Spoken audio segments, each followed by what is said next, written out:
Hello everybody, नमस्कार।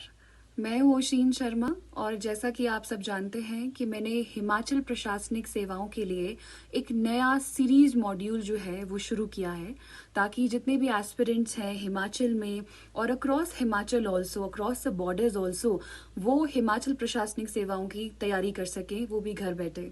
हम Covid era में हैं, हमारे कोचिंग सेंटर्स जो हैं वो बंद हो चुके हैं और जो भी एक ऑफलाइन मोड ऑफ स्टडी हुआ करता था, लोग लाइब्रेरी नहीं जा पा रहे, तो इसी से इंस्पायर होते हुए ये एक ऐसा मॉड्यूल है जो आप घर बैठ के जो है अपनी तैयारी कर सकते हैं।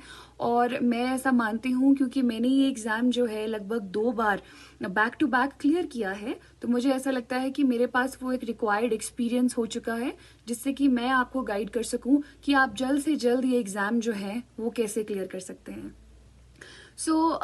आज का जो मेरा टॉपिक है that is time management for the working professionals. देखिए, एग्जाम बहुत ही ज़्यादा डायनेमिक है। जब डायनेमिक मैं कहती हूँ, इसका मतलब है कि आपके साथ जो compete करने वाला बच्चा है वो एक 12th का बच्चा भी हो सकता है, क्योंकि 12th जिसने कर ली है उसके दिमाग में अगर ये चीज़ है कि मैंने ग्रेजुएशन के बाद जो है ये एग्ज़ाम क्वालिफाई करना है, तो मेंटली आप उसके साथ भी जो है वो उस कंपटीशन में आ चुके हैं।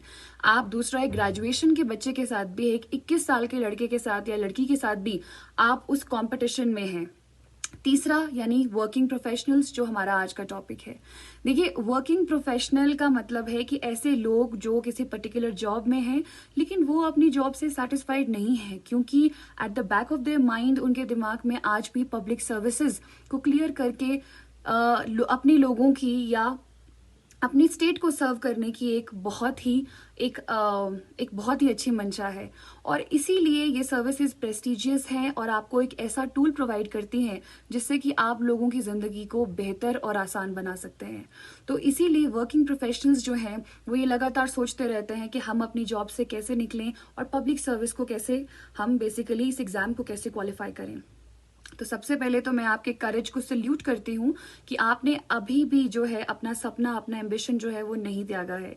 मैं आपको बताना चाहती हूँ, इस बार हिमाचल एडमिनिस्ट्रेटिव सर्विसेज में हमारे पास 2 ऐसे एग्जाम्पल हैं जो इस बात को प्रूव करते हैं कि आप अगर एक वर्किंग प्रोफेशनल भी हैं तो भी आप इस एग्जाम में जो है वो आ सकते हैं और इस एग्जाम को बेसिकली आप क्लियर कर सकते हैं।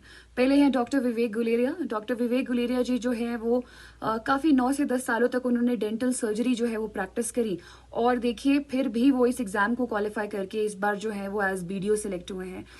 सिमिलरली हमारे पास दूसरा एग्जाम्पल है करमचंद जी। करमचंद जी ने भी काफ़ी काम किया है एयरफोर्स में, और फिर भी उनके अंदर एक पब्लिक को सर्व करने का जो जुनून था वो कभी भी कम नहीं हुआ, और इस बार वो एज तहसीलदार जो हैं वो सिलेक्ट हुए हैं। तो हर साल हमारे पास ऐसे बहुत सारे ऑप्शंस आते हैं, ऐसे बहुत सारे एग्जाम्पल्स आते हैं जो ये बात को प्रूव करते हैं कि टाइम जो लिमिटेड होता है that is only in your brain, only in your mind, और एक्चुअल में नहीं है। एक्चुअल में कोई भी इंसान जो है वो 4 या 5 घंटे इससे ज़्यादा जो है इफेक्टिवली नहीं पढ़ सकता। इसी नोट पे हम अपनी वीडियो की शुरुआत करते हैं। अगर मैं बात करूं वर्किंग प्रोफेशनल की, तो वर्किंग प्रोफेशनल का मतलब है, मैं ये मान के चलती हूँ कि लगभग 9 बजे से लेके शाम को 5 बजे तक जो है आप अपनी जॉब पे हैं। तो बचे आपके पास लगभग 18 घंटे। 18 घंटे में से भी आप 6 से 7 घंटे जो है of course you will sleep, सोना भी बहुत ज़रूरी है।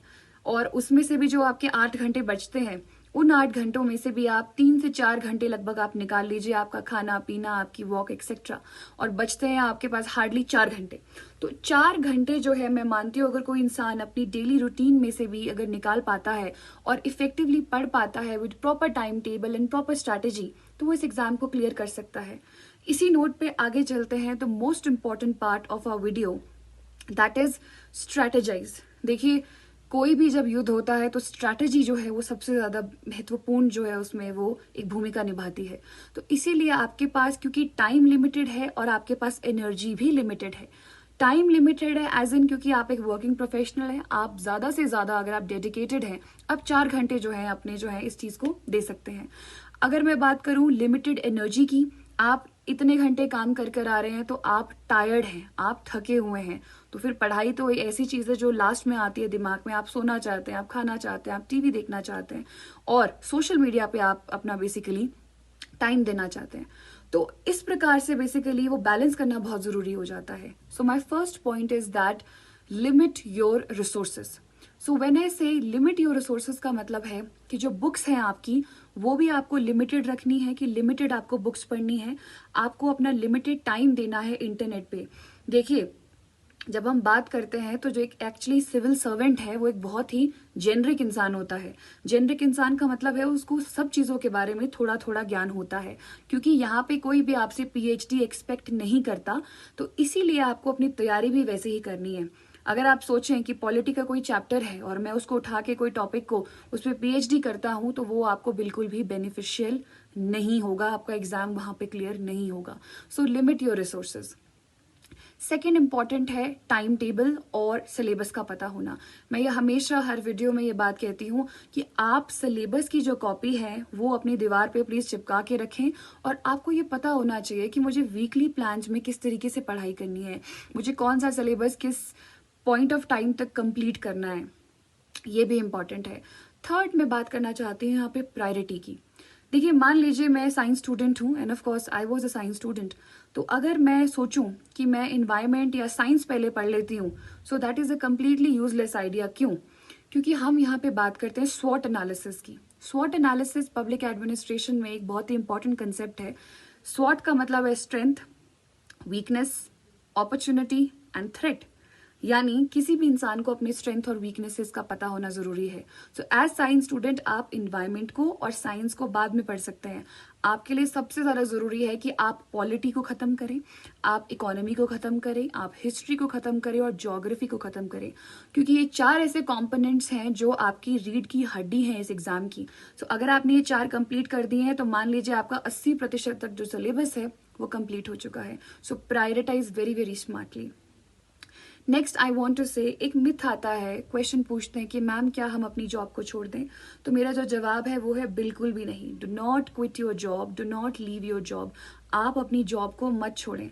देखिए, जॉब जो आपको सिर्फ और सिर्फ फाइनेंशियल स्टेबिलिटी या सिक्योरिटी नहीं प्रोवाइड करती, जॉब आपको मेंटल स्टेबिलिटी भी प्रोवाइड करती है.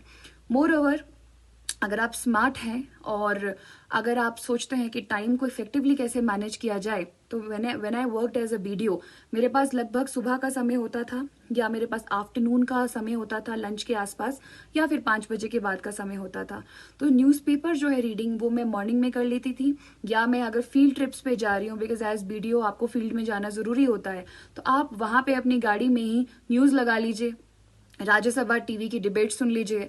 जब आप ऑफिस भी जाते हैं तो भी आपको बहुत सारे लोग मिलते हैं, आपको आपका बॉस मिलता है, आपके कलीग्स मिलते हैं, आपको लोग मिलते हैं. तो अगर आपने किसी टॉपिक के बारे में अखबार में अच्छे से पढ़ा है तो आप उस टॉपिक पे चर्चा कर सकते हैं. So exchange of ideas, exchange of opinions, जो आपको इंटरव्यू में बहुत ज्यादा मदद करेंगे, क्योंकि आपका बेस जो निकल कर आएगा वो बेहतरीन और बहुत ही खूबसूरत होगा. तो आप इस चीज को दिमाग में ना डालें कि आप एक वर्किंग प्रोफेशनल हैं तो आपसे कुछ भी नहीं होगा. Do not compare yourself to a 21 year graduate. उसकी एनर्जी भी अलग है, उसका देखने का नजरिया भी अलग है. Believe in the uniqueness of your journey. So have faith in you, do not compare your self. ये बहुत इंपॉर्टेंट बात है, क्योंकि जब मैंने आपको एग्जाम्पल दिया डॉक्टर विवेक गुलेरिया का, तो उनका जो एक अमाउंट ऑफ एक्सपर्टीज है या एक्सपीरियंस है या मैं कहूँ एक्सपोजर है, वो हम सभी सारे के सारे ट्रेनीज से, ऑफिसर ट्रेनीज से बिल्कुल अलग है. He is very humorous and he is very active and dynamic. So as और आपका वर्क कभी भी इस चीज में जो है एक आड़े नहीं आएगा. इनफैक्ट जितनी एक्सपर्टीज सर के पास है वो जब यहाँ लेकर आते हैं तो इस तरह के लोग हमारे एडमिनिस्ट्रेशन के लिए एक एसेट है, क्योंकि एक डिफरेंट पॉइंट ऑफ व्यू और अपना ऑन फील्ड एक्सपीरियंस जो है एक डिफरेंट वेराइटी ऑफ फील्ड से वो इसमें लेकर आ रहे हैं. So you can be definitely an asset to the government. Next I would say is that, क्योंकि देखिए आप जो है अगर कंपेयर करेंगे खुद को एक ऐसे इंसान के साथ जो 12-12 18-18 घंटे पढ़ रहा है, तो वो कम्प्लीटली यूजलेस है. क्योंकि देखिए उसके पास कोचिंग जाने का भी समय है, उसके पास आंसर्स लिखने का समय है, उसके पास ज्यादा टाइम भी है और शायद एनर्जी भी है. आप क्या कर सकते हैं, आप ऑनलाइन टेस्ट सीरीज खरीद सकते हैं, आप ऑनलाइन मटेरियल खरीद सकते हैं. ये बहुत जरूरी है. When I worked as a BDO, इस बार मेरे पास सिर्फ और सिर्फ 1 महीना था, और 1 मंथ की हम लोगों को सरकार जो है वो अर्न लीव प्रदान करती है। सो वो अर्न लीव जो होती है ऑफ कोर्स वो विद सैलरी होती है, और आपके पास 30 डेज हैं। तो इसमें आपका मेक और ब्रेक वाला पॉइंट होता है। तो वहाँ पे मैंने भी बहुत सारी ऑनलाइन टेस्ट सीरीज जो है वो मैंने रख ली। I kept on revising them. Optional को मैंने अपना फिनिशिंग, जो लास्ट फिनिशिंग है वो किया। जीएस में मेरा स्टैटिक ऑलरेडी हो रखा था, तो मैंने करंट को उसमें ऐड किया और नोट्स बनाए बहुत ही प्रिसाइसली। इससे क्या हुआ कि जब एग्जाम 7 दिन का लंबा एक प्रोसेस होता है, तो उस प्रोसेस में आप किताबें नहीं खोल सकते, आप इफेक्टिवली उन नोट्स को ही स्टडी करेंगे। तो यही है, अगर आप नोट्स बना सकते हैं, अगर आप एक A4 शीट पे अपना सारा का सारा जो आपका सिलेबस है, जो आपके मेन पॉइंट्स है, बुलेट पॉइंट्स है किसी भी सब्जेक्ट के, अगर वो डाल सकते हैं, तो यकीन मानिए कि आपका मेंस जो है वो 100% जो है वो क्वालिफाई होके रहेगा। इसके बाद मैं एक बात करना चाहती हूँ, इसको बोलते हैं कैरेट एंड स्टिक मैकेनिज्म। देखिए, अगर आपको लगता है कि आपने जो खुद से प्रॉमिस किया था कि इस वीक के एंड तक मैं इस वाले पर्टिकुलर टॉपिक के सब्जेक्ट को कंप्लीट कर दूंगा या कर दूंगी, और आपने कर दिया, so reward yourself with a cup of coffee, reward yourself with a short movie, या जो भी आपको अच्छा लगता है आप खुद को रिवॉर्ड कीजिए। बट वहीं अगर आपको लगता है कि आपने खुद से किया हुआ प्रॉमिस जो है वो कंप्लीट नहीं किया है, तो आप खुद को पनिश कीजिए। Punish in the sense as a stick, यानी आप बोलें कि अगर मैंने वीकडेज पे पढ़ाई नहीं की है, तो वीकेंड जो है बहुत क्रूशियल पॉइंट है, मैं वीकेंड पे जरूर पढ़ाई करूंगा या करूंगी। तो ये बहुत ज्यादा जरूरी है, अपने वीकेंड्स को प्रॉपरली यूटिलाइज कीजिए। आंसर राइटिंग बहुत बहुत बहुत ज्यादा जरूरी है। Next, let's talk about the pros of a working professional. ऐसा क्या है जो बाकी जो अनएम्प्लॉयड है या जो बच्चे हैं उनसे ये अलग कैसे है इनकी जर्नी, और पॉजिटिव चीज क्या है। देखिए, first is the limited time. जब आपके पास टाइम कम है, अगर मुझे पता है मेरे पास डेली के 4 घंटे हैं, तो मैं उन्हें बर्बाद नहीं करूंगी। मुझे मेरी प्रायोरिटी पता होगी कि मुझे जल्द से जल्द पॉलिटी खत्म करनी है, मुझे जल्द से जल्द इकोनॉमी खत्म करनी है। इसीलिए आई would say that limited time is a blessing in disguise. Second point would be your job security. Of course एक प्रकार की एक मेंटल स्टेबिलिटी जो है वो रहती है। अगर आपके पास पैसे हैं तो आप टेस्ट सीरीज खरीद सकते हैं, आप ऑनलाइन मटेरियल खरीद सकते हैं, आप ऑप्शनल की टेस्ट सीरीज में इनरोल हो सकते हैं। तो दिस वे, इस तरह से आप कोई बर्डन भी नहीं है। मैं जब चंडीगढ़ में थी, सो आई यूज टू टीच। तो अगर आप में से भी कोई, आपको लगता है कि आप में कॉन्फिडेंस है लोगों को फेस करने का और लोगों को पढ़ाने का, सो मैं आप लोगों को सच में सजेस्ट करूंगी, go for walk in interviews. और अगर आप में काबिलियत है, अपने सब्जेक्ट पे कमांड है, तो लोग आपको जरूर मौका देंगे कि आप अपने सब्जेक्ट को बेसिकली मार्केट कर पाएं, और अपने इस जॉब वाले चीज को अपने गोल के साथ अलाइन कर सकें। तो ये भी एक बहुत इंपॉर्टेंट चीज हो सकती है। Third is the confidence. As I said कि जो कॉन्फिडेंस का लेवल होता है वो हमेशा अलग होता है, क्योंकि आप एक्सपर्टीज, एक्सपीरियंस एंड एक्सपोजर के साथ आते हैं। सो आप 3 E's के साथ आते हैं। Next important point is integrated approach होना बहुत जरूरी है। अगर मैं सोचूं कि ठीक है भाई प्रीलिम्स देख लेते हैं, प्रीलिम्स निकल जाएगा तो फिर उसके बाद हम मेंस की तैयारी करेंगे, ऐसा नहीं होता। आपकी मेंस की तैयारी प्रीलिम्स से पहले ही कंप्लीट हो जानी चाहिए, आपका ऑप्शनल प्रीलिम्स से पहले ही कंप्लीट हो जाना चाहिए, ताकि जब आप प्रीलिम्स को क्रैक कर लें, तो प्रीलिम्स और मेंस के बीच का जो समय है, मैं इसको गोल्डन पीरियड बोलती हूँ, क्योंकि ये जो पीरियड होता है इसमें आपको अपने ऑप्शनल को एक और बार फिनिशिंग करनी होती है, आपको अपने स्टैटिक जीएस के साथ करंट को लिंक करना होता है, और आपको आंसर्स लिखने होते हैं। ये 3 चीजें बहुत इंपॉर्टेंट है। तो please go for the integrated approach. My next message is basically for the women. देखिए, औरतों पे बहुत किस्म का बर्डन होता है, उन पे फैमिली का बर्डन होता है, उन पे बच्चों का बर्डन होता है, उन पे बाहर अगर वो जॉब कर रही है तो उनका बर्डन होता है। तो इन सारे बर्डन्स के बीच में एक औरत की जो महत्वाकांक्षा होती है to create an identity for herself, उसका सैंडविच बन जाता है।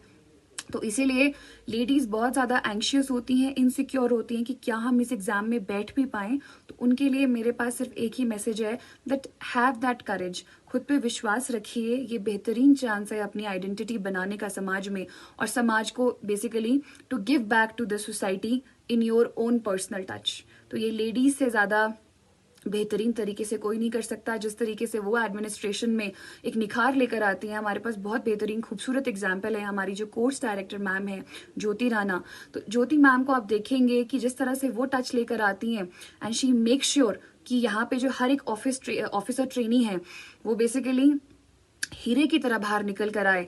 तो इस तरह का जो पर्सनल टच है वो एक औरत ही दे सकती है। So administration is basically welcoming and waiting for all the women who have this aspiration to become a public servant. So please do so. Next, I would say my journey when I worked as a BDO. Newspaper सुबह cover कर लीजिए, jogging important है, walk important है, your pursuing your hobby is also very very important. Test series पे आप focus करिए. अगर आपके पास एक मंथ है एग्जाम से पहले, जितने ज्यादा आंसर्स लिखेंगे आप, प्लीज डू सो. एक और मैं बहुत बताना चाहती हूँ, मैंने बहुत सारे लोगों को देखा है वो अपने गैजेट्स पे काम करते रहते हैं. मतलब they will be writing on their iPads, they will be writing on computer.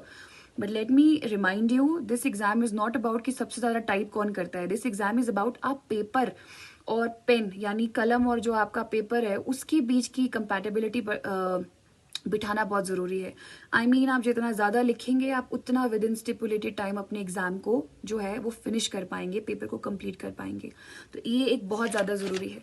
मैंने बात की थी वर्किंग प्रोफेशनल्स के लिए एक limited time and limited energy के बारे में बात की थी. तो एनर्जी जो इंपॉर्टेंट है वो तो देखिए मोटिवेशन और इंस्पिरेशन से ही आएगी.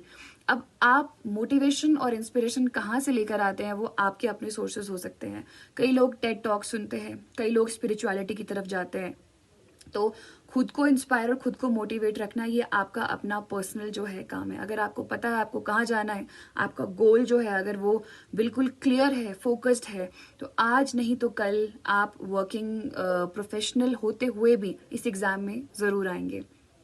और मेरी तरफ से यही था. एक इम्पॉर्टेंट चीज़ मैं आपको बताना चाहती हूँ कि जो हमने हिडन सरप्राइज के बारे में बात की थी, वी हैव मोहित शुक्ला. वो एक्साइज एंड टैक्सेशन ऑफिसर हैं. जब 2019 में मैं बीडीओ सेलेक्ट हुई थी तो वो उस समय ईटीओ सेलेक्ट हुए थे. वो उससे पहले एसजेवीएन में थे. और एक बेहतरीन पीएसयू है जो आपको जो आपके डैम्स जो आपके कंस्ट्रक्ट होते हैं, तो जो डैम के डिजाइन्स जो होते हैं उसमें Mohit used to work as an engineer और he used to earn very well. तो ऐसे क्या मोटिवेशन फैक्टर्स थे, ऐसा क्या ट्रिगर हुआ कि जो इंसान 1.5 लाख तक अर्न कर रहा है वो क्यों पब्लिक सर्विस में आया, उसकी क्या जर्नी रही, because he was a working professional, उसने कैसे वक्त निकाला. तो यही सब बताने के लिए I will leave the video now to Mohit Shukla and आप देखिए and kindly stay tune to this channel. और मैं कोशिश करूंगी कि मैं ज़्यादा से ज़्यादा वीडियोस लेकर आऊँ. और क्योंकि आपका एग्ज़ाम भी यहाँ आने वाला है and I will be sharing मेरी हिपा की जर्नी जो है इस वक्त कैसी चल रही है. And I just want to thank everyone for the support they have been giving me. Thank you so much.